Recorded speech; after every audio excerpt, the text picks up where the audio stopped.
Meditation ചെയ്തുകൊണ്ടിരിക്കുമ്പോൾ നമ്മൾ എല്ലാം ഒന്നാണെന്നുള്ളൊരു തോന്നലുണ്ടായി. എല്ലാം ഒന്നിൻ്റെ ഭാഗമാണെന്നുള്ളൊരു തോന്നൽ. നല്ലൊരു ലൈറ്റ്നെസ് ഫീൽ ചെയ്തു. മൊത്തം ഒരു പ്രകാശമയമായിരുന്നു. കുറേ നേരം അങ്ങനെ ഒരു ലൈറ്റ് വെയിറ്റോട് കൂടെ ഇരിക്കാൻ പറ്റും. ഒരു ഡിവൈൻ എനർജി ഫീലിംഗ് ഉണ്ടായിരുന്നു. എനിക്ക് I was able to understand my own breath. ആ ഒരു ബ്രീത്തിങ് പാറ്റേൺ എനിക്ക് പ്രോപ്പറായിട്ട് മനസ്സിലായി. ബിക്കോസ് നമ്മൾ ആ ഒരു നോർമൽ ഡേ ടു ഡേ ലൈഫിൽ we are not concentrating on our breath. But now actually I started understanding and the flow of my breath. And ആ ഒരു പ്രോസസ്സിൽ I could feel that my body is really very light. ആ ഒരു calmness എനിക്ക് അനുഭവപ്പെട്ടു.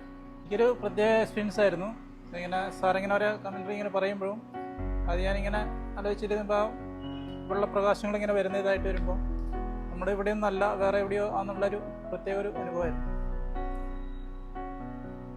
പിന്നെ ഇടയ്ക്കിങ്ങനെ നമ്മളെന്താ പറയുക, വേറൊരു മായലായി പോലെ അങ്ങനെ ഒരു തോന്നലുണ്ടായി. Your hands and rubbing your face.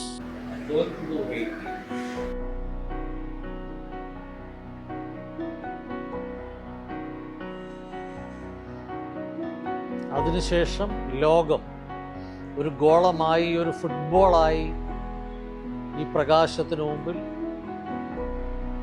ലോകം നിൽക്കുന്നു. വിവിധ രാജ്യങ്ങൾ, വിവിധ സംസ്കാരങ്ങൾ, വിവിധ ഭാഷകൾ,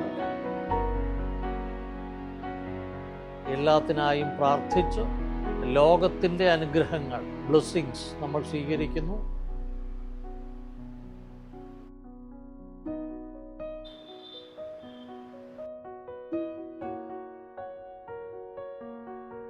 മെഡിറ്റേഷൻ നല്ലൊരു എക്സ്പീരിയൻസ് ആയിരുന്നു. നല്ലൊരു സമാധാനം പോലെ തോന്നി. നല്ലൊരു പീസ് ഓഫ് മൈൻഡ് ഫീൽ ചെയ്തു. ഒരു ഹാപ്പിനെസ് ഫീൽ ചെയ്യുന്ന പോലെ തോന്നി. നമസ്കാരം, എൻ്റെ പേര് ജാനി. ഞാൻ കുവൈറ്റിൽ നേഴ്സായിട്ട് വർക്ക് ചെയ്യുന്നു. കുറേ നാളായിട്ട് റേക്കിനെ കുറിച്ച് കേൾക്കുന്നുണ്ടായിരുന്നു. വീഡിയോസൊക്കെ ഒത്തിരി കണ്ടു. അപ്പോൾ പഠിക്കണം എന്നുള്ളൊരു ആഗ്രഹം എനിക്ക് നല്ലോണം ഉണ്ടായിരുന്നു. അങ്ങനെ ഇരിക്കുമ്പോഴാണ് ഞാൻ സതീഷ് സാറിൻ്റെ ഒരു ഇൻ്റർവ്യൂ കണ്ടത്.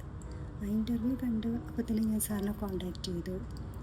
പഠിക്കാൻ വേണ്ടിയിട്ടുള്ള ഡേറ്റ് എടുത്തു. കഴിഞ്ഞ ലീവിന് ഞാൻ നാട്ടിൽ വന്ന സമയത്താണ് ഞാൻ റേക്കി പഠിക്കുന്നത്. ഞാൻ കംപ്ലീറ്റ് ചെയ്തത് മാസ്റ്റർ ടീച്ചർ ലെവലായിരുന്നു. അങ്ങനെ സാറിൻ്റെ അടുത്ത് ചെന്ന സമയത്ത് എനിക്ക് കുറച്ച് ടെൻഷനൊക്കെ ഉണ്ടായിരുന്നു. കാരണം നമ്മൾ പറയുന്ന കാര്യങ്ങൾ കേൾക്കൂ, അതിനുള്ളൊരു മനസ്സുള്ള ഒരാളാണോ അതൊന്നും നമുക്കറിയില്ലല്ലോ. പക്ഷേ സതീഷ് സാറ് വളരെ നല്ലൊരു ലിസണറായിരുന്നു. അദ്ദേഹം നമ്മൾ പറയാനുള്ള കാര്യങ്ങളെല്ലാം കേട്ടു. ഞങ്ങൾക്ക് കുറേ ഡിസ്കഷൻസ് ഉണ്ടായിരുന്നു. അത് കഴിഞ്ഞ് അറ്റ്യൂൺമെൻറ്റ് ഉണ്ടായപ്പോൾ നല്ല എക്സ്പീരിയൻസാണ് എനിക്കുണ്ടായത്. ഞാൻ റേക്കി പഠിക്കാൻ വരുമ്പോൾ എനിക്ക് കുറേ പ്രശ്നങ്ങളുണ്ടായിരുന്നു. കുറേ ഇന്നർ വൂൺസും ഇൻസെക്യൂരിറ്റി ഫീലിങ്സ്, അതേപോലെ ഇമോഷണൽ ഇംബാലൻസ് എല്ലാം ഉണ്ടായിരുന്ന ഒരാളായിരുന്നു ഞാൻ. പക്ഷേ റേക്കി എൻ്റെ ലൈഫിൽ വന്നത് തൊട്ട് എനിക്കിതിനൊക്കെ കുറേ മാറ്റങ്ങൾ എൻ്റെ ജീവിതത്തിൽ വന്നു. കുറേ കോൺഫിഡൻസ് എല്ലാം കുറച്ചുകൂടെ ബൂസ്റ്റായി. ലൈഫ് കുറച്ചുകൂടെ ലൈറ്ററായിട്ട് എനിക്ക് ഫീൽ ചെയ്യാൻ തുടങ്ങി.